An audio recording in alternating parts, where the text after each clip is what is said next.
Hi, my name's Lily. Welcome back to Small Talk, and if it's your first time here, welcome to my Super Tuesday analysis.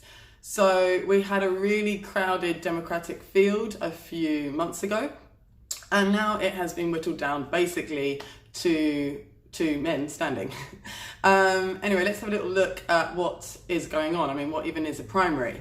So this would have been all across the news, but maybe we don't actually know what these mean. So obviously, President Trump, we have the election coming this year in November 2020, and the Democrats, which is the opposition party, in basic terms, the Blues, they are in the process of selecting their candidate to run against President Trump. So they're selecting their presidential candidate, and these are called primaries and caucuses. These started in February and will run until June. Basically, the way it works is that there are a certain amount of delegates up for grabs at the party's convention in July. Now, these delegates number around 4,000 and something. So in these contests in each of the states, what happens is candidates win a portion of the vote share, so like a percentage of the vote share, and this translates into a number of delegates who will be sent to the convention as sort of pledged to them. The number that a candidate has to reach to become the nomination is 1,991 or something, and so that is what all the candidates are doing. They are currently campaigning in states, and the primaries have been going on, and we have seen sort of a lot of things happen over even just 1 month.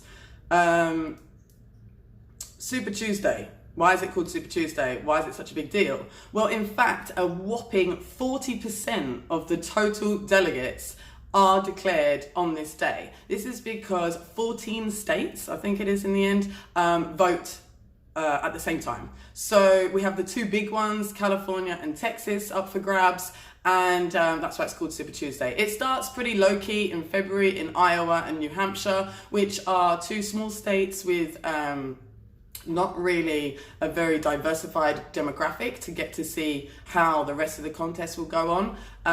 The winners in those states, the front runners came out as, I'm probably going to say his name wrong, but Pete Buttigieg, and Bernie Sanders.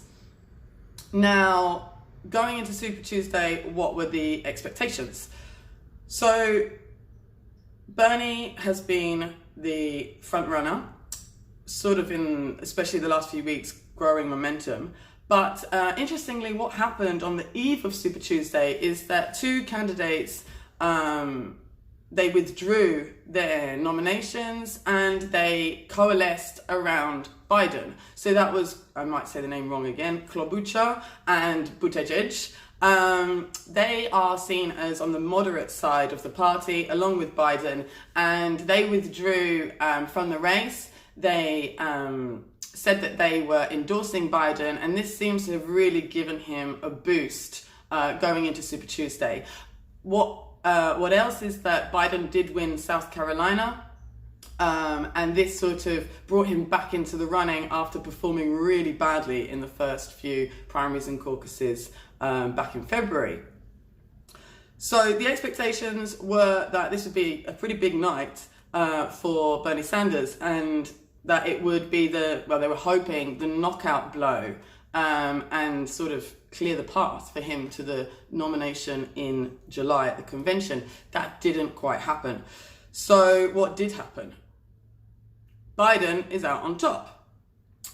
He won something like 9 out of 14 states so far, and he has, his campaign's been resurrected. This has definitely been helped by the fact that the other moderates have dropped out of the race, and they have given him their endorsement, and now there is one moderate candidate, the one to bank on, and this has given him a huge boost. Things didn't go exactly according to plan for Sanders, but it hasn't been terrible. I mean, California hasn't been announced yet because a huge 20 million people vote there. So counting takes a little bit longer and may not be declared for days or weeks. But as the percentages are at the moment, Sanders has won that state, and by the time that this has all been declared, by the time it's all been counted, that might actually put him almost equal on delegates with Biden. So really, we are going to be sort of heading into a neck and neck race between the two. But obviously, they weren't the only two that went into the primaries on Super Tuesday. So let's talk about some of the others. Bloomberg, okay?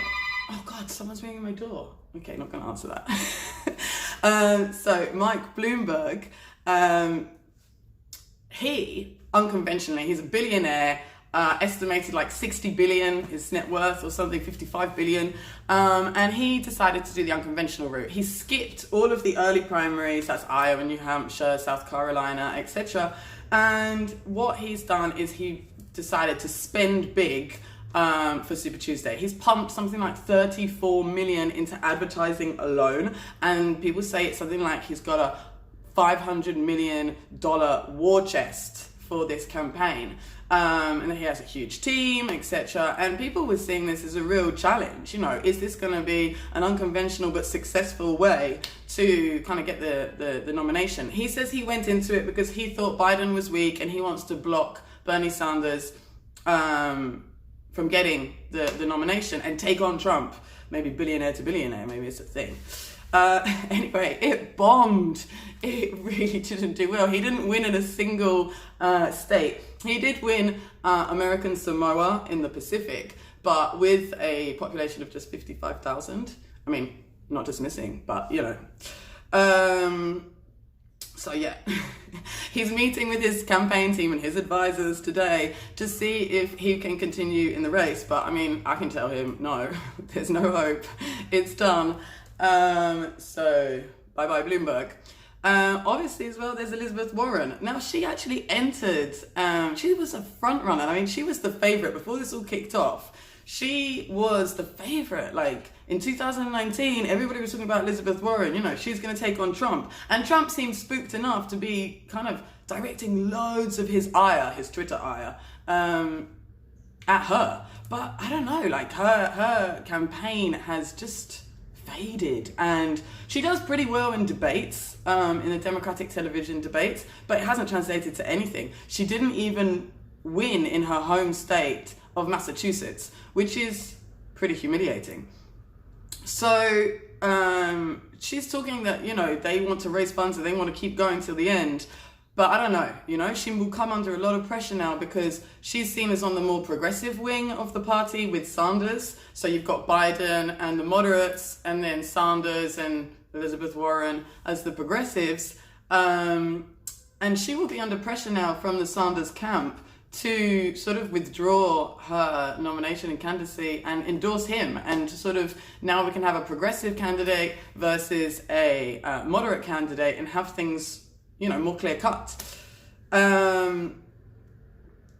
Anyway, key takeaways. The African-American vote massively turned out for Joe Biden, but the Hispanic vote and the young voted overwhelmingly for Sanders. I think only 17% of under 29s voted for Biden. This is a big change from 2016 because one of Sanders' weaknesses was that it was seen that he just had sort of white, liberal, middle class voters. So branching out and being able to harness the Hispanic vote has built kind of a stronger coalition for him going into this. The other thing is that his campaign has learnt a lot of lessons from 2016, so they're definitely battle ready for the slog that's coming, which is another takeaway. Okay, so essentially we've narrowed it down to two. Of course, like some people might try and stay in this a little bit longer, but now what we're going to see is like a blow by blow fight over the next coming months between the two main ones. Things are going to heat up, you know, and even though Biden can call himself sort of a victory tonight, it also means that the Republicans are going to turn their attention back on him. And also, I mean, when it's neck and neck like this and it's 1-to-1 going against each other, you know, things get tricky. You know, one small mistake and, you know, there's a swing in the other direction. So things are going to get messy. Things are going to get harder for both campaigns now. And what are the themes going to be? Well, we need to see what Warren's going to do, okay? We need to see what Warren's going to do next. we also, I mean, I think everybody's going to be weighing up who has better chances against Trump right now. I have to laugh because Biden yesterday, after, doing like a victory speech, he did mistake his wife for his sister. So, I mean, these sorts of slip-ups, in kind of this sort of season where everybody's friends, it's kind of fine. But when you're going against Trump, you don't really want to be doing that. The other funny thing is that now for presidential candidates, Trump is actually the youngest, which is kind of, well, let's just leave that there. He's the youngest. So Sanders is 78, Biden is 77, and Trump is 73. How exciting. So yeah, chances against Trump is going to be huge. I mean, Sanders is also trying to talk about that. He says that, in this anti-establishment climate, I mean, let's talk about it, across Europe and the US, there's a huge anti-establishment surge, which is continuing. So who has better chances? He's saying that, someone who is kind of being seen as like a Washington stooge, Biden has spent the majority of his career in Washington. It's just the same old, and that's just going to not be able to take on Trump. However, on the other hand, people will say that swing voters are going to be so turned off by a self-declared democratic socialist who has, a really ambitious program to transform American economy. Now, this is not like that left for European standards. I should always mention that. The US is very different politically in terms of what they deem left and right and left compared to Europe.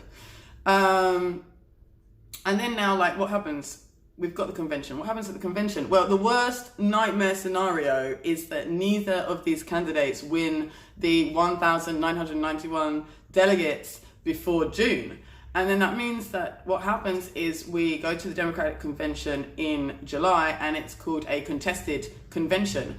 That means that something called superdelegates come in. Superdelegates, Super Tuesday. Anyway, superdelegates come in, and what they are is they are essentially like party bigwigs. They're kind of establishment Democrats essentially, and they have extra power and votes, and they get to select the candidate. Now, the fear on the Sanders campaign is that even if he's ahead, because he won't have clinched the nomination, say he's ahead in June, that the establishment Democrats will give the nomination to Joe Biden and crown him the presidential candidate just to block Sanders. So things could get really messy. Anyway, that's my rundown. I hope it helped, and I'd like to hear your opinions, politely, please. Who do you think has a better chance against Trump? And yeah, there's been some really terrible hashtags out there, like Joementum or Joementum or Riding with Biden, or obviously there's Feel the Burn with Bernie Sanders. So yeah, let me know what you think, who's kind of better to go against Trump, and who has been who is your candidate, and what you think Warren should do as well. Thank you so much for listening and watching today. If you like what you saw, give me a like, it really helps, and please subscribe. I'd love to see you again, and I want to be making more videos, so it would be great to have an audience to make them for. Thanks, and have a lovely day, and speak to you later. Bye.